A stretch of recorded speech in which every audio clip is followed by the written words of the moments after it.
David Icke will join us now for the next 2 hours. We're going to talk to the number one person when you really want to get a grip on this reality. And what is reality, I guess, is the bigger question. Depending how open we are, it depends on how much information we decode. If you're really closed, you don't decode very much information. Not much. You walk around in a bubble of basically ignorance.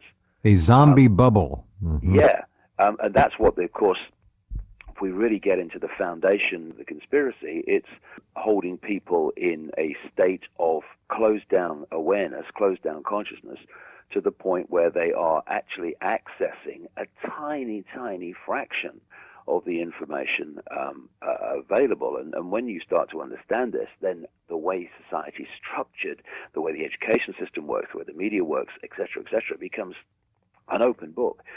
So I'm very encouraged as I go around the world. I've just been to my 52nd country, Ukraine, just about 2 days ago. Uh-huh. And this awakening is definitely happening. There's no doubt about it. I was told 20 years ago that there was this vibrational information change coming, and it was going to tease people open from their coma state, and they were going to see things about self, the world, and reality that they didn't even begin to understand at that time. And I've seen it. It is happening. It's an extraordinary awakening happening. But the thing is, Jeff, and this is why programs like yours are so important, it has to be a streetwise awakening.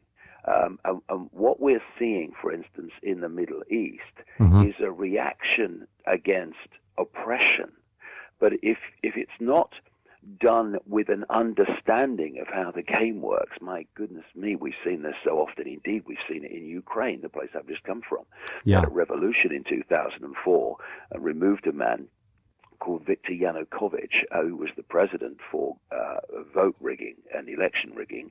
And when I got off my plane a few days ago in Kiev, Ukraine, guess who was president?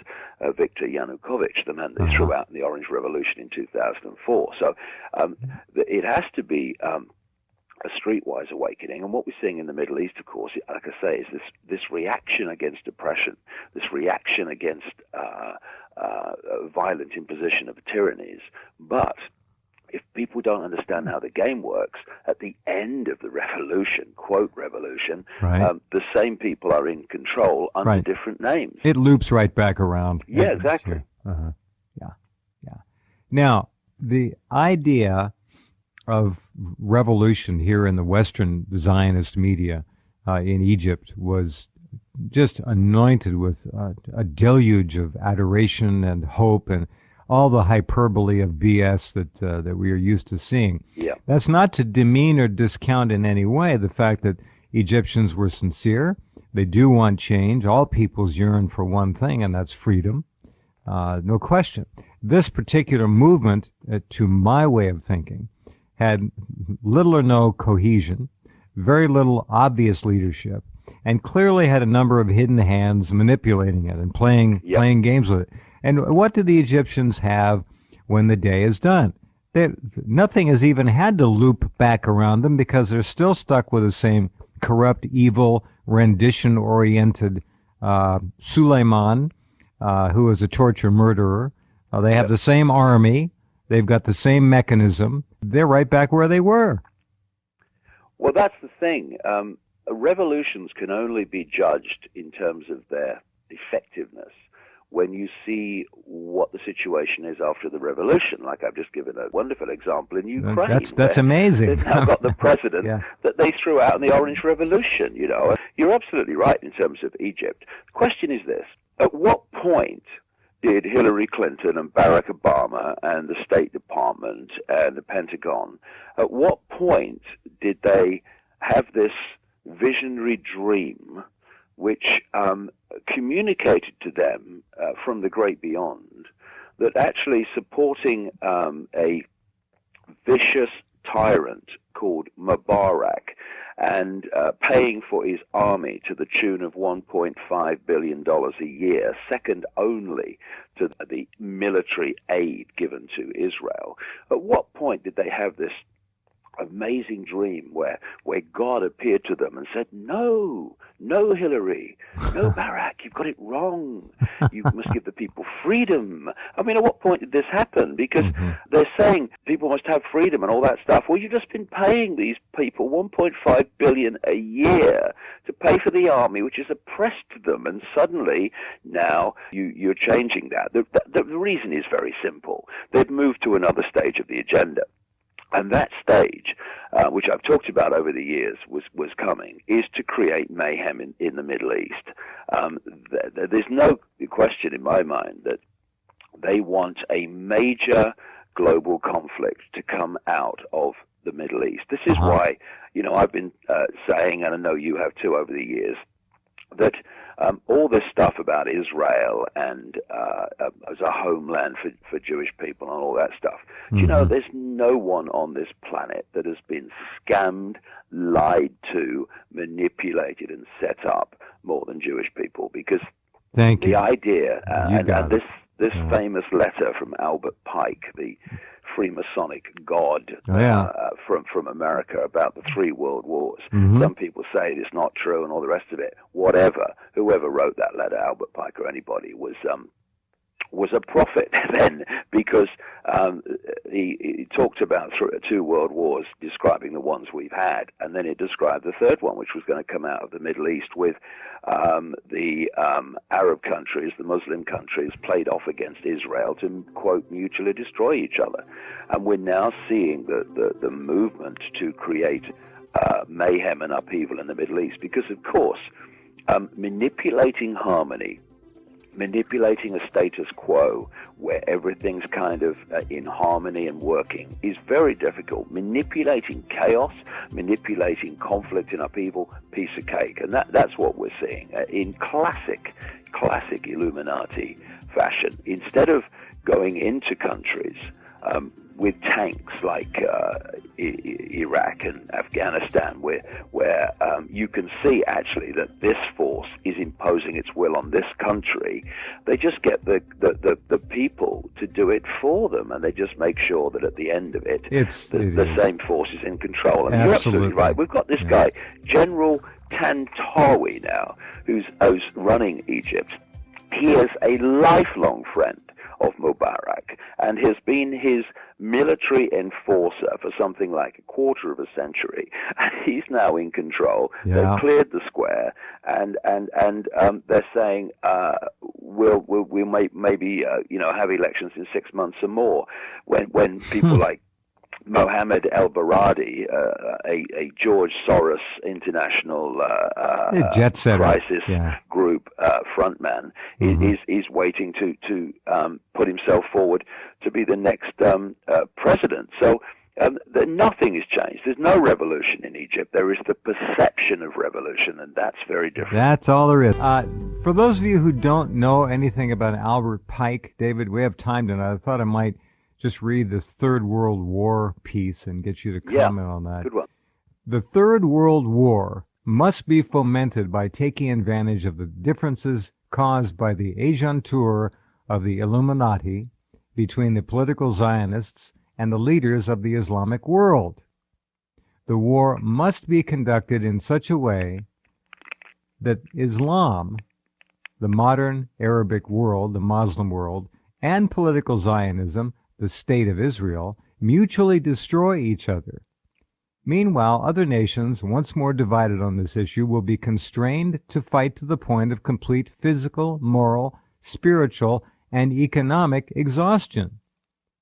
We shall unleash the nihilists and the atheists, and we shall provoke a formidable social cataclysm, which in all its horror will show clearly to the nations the effect of absolute atheism, origin of savagery, and of the revolutionaries in most bloody turmoil. And then everywhere the citizens obliged to defend themselves against the world minority of revolutionaries will exterminate those destroyers of civilization, and the multitude disillusioned with Christianity, whose deistic spirits will from that moment be without compass or direction, anxious for an ideal, but without knowing where to render its adoration, will receive the true light through the universal manifestation of the pure doctrine of Lucifer, brought finally out into the public view. This manifestation will result from the general reactionary movement which will follow the destruction of Christianity and atheism, both conquered and exterminated at the same time. End quote. Now, this is a long time ago, 1871. So the terrorist attacks of September 11, 2001, world events, and in particular in the Middle East, show a growing unrest and clear instability between modern Zionism and the Arabic world, as David just mentioned. And Pike calls it the Third World War. No question about it. They want to draw China and Russia and Europe and America into a conflict which is based and triggered out of the Middle East, out of Israel and the Muslim countries. And, you know, we really have got to just stop pussyfooting around, as so many do in this conspiracy arena, and start looking something in the face. And that's what I call Rothschild Zionism. I call it Rothschild Zionism because I want to constantly underpin the creators and controllers of that movement. And because otherwise you can fall for the idea, funny when you do the research, really, not funny aha, but funny the other kind, that Zionism and Jewish people in general are interchangeable. It's like saying freedom and democracy is interchangeable. That's another great laugh. But what we're looking at is, in its play-out expression, we're looking at a political movement called, I call Rothschild Zionism. But at its core, Jeff, it's a secret society. And when we see this extraordinary ratio of Rothschild Zionists to positions of power, not least in America, though, or in many, many countries, but not least in America, where the Jewish population of America is 1.7% of America. And much of the Jewish population does not support the extremes of Rothschild Zionism. So you can take them out of the 1.7%. And what you're left with is the most staggering, shocking ratio of people in power and across the swathe, whether it's banking, government, whatever, media ownership of this Rothschild Zionist cabal. And so what people need to do if they're interested in what's going on is just to you know, clear their minds of all preconceived idea. It's racist to say that. Well, hold on a second. It's the truth. It's not racist because we're not talking about a race. We're talking about this Rothschild Zionist cabal. And it's interesting, you know, Jeff, when I was researching my new book, Human Race, Get Off Your Knees, I came across some stuff about the protocols of the Elders of Zion, as they're called, which is supposed to be the minutes or an account of the first Rothschild Zionist Congress in 1897. Again, in the same period as the Pike letter, really, in Basel, Switzerland. And I didn't realize until I got into this research for this book that actually that first Rothschild Zionist conference in 1897 was supposed to be in Munich, Germany. But they had to move it to Basel, Switzerland, because of opposition in Germany by Jewish people who didn't agree with all this stuff about relocating everybody to Israel as part of the Zionist plan. And of course, what happened after that, Jeff? We had the Rothschild and Rothschild cabal manipulated First World War, and then Second World War, and who was targeted in Germany?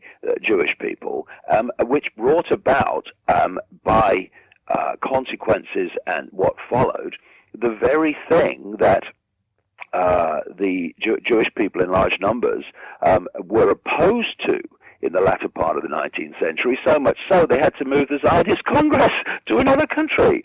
And another thing that, of course, comes up with these protocols, which I talk about in this new book, is this mantra you get from people who say, "Oh no, the protocols they were a forgery. It was exposed by the Times newspaper." Well, the Times ran a major article saying, "Hold on a second, have you seen these protocols from a few decades ago.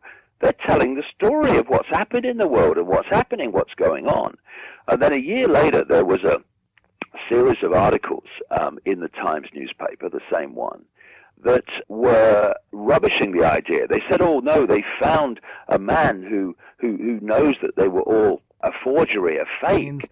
Pulling strings. These people are amazing what they got away with. I guess, when you own the media and you own basically the world, as it were, you can do these kinds of things. So that's where the whole idea that the protocols are a fraud came from. That's very interesting.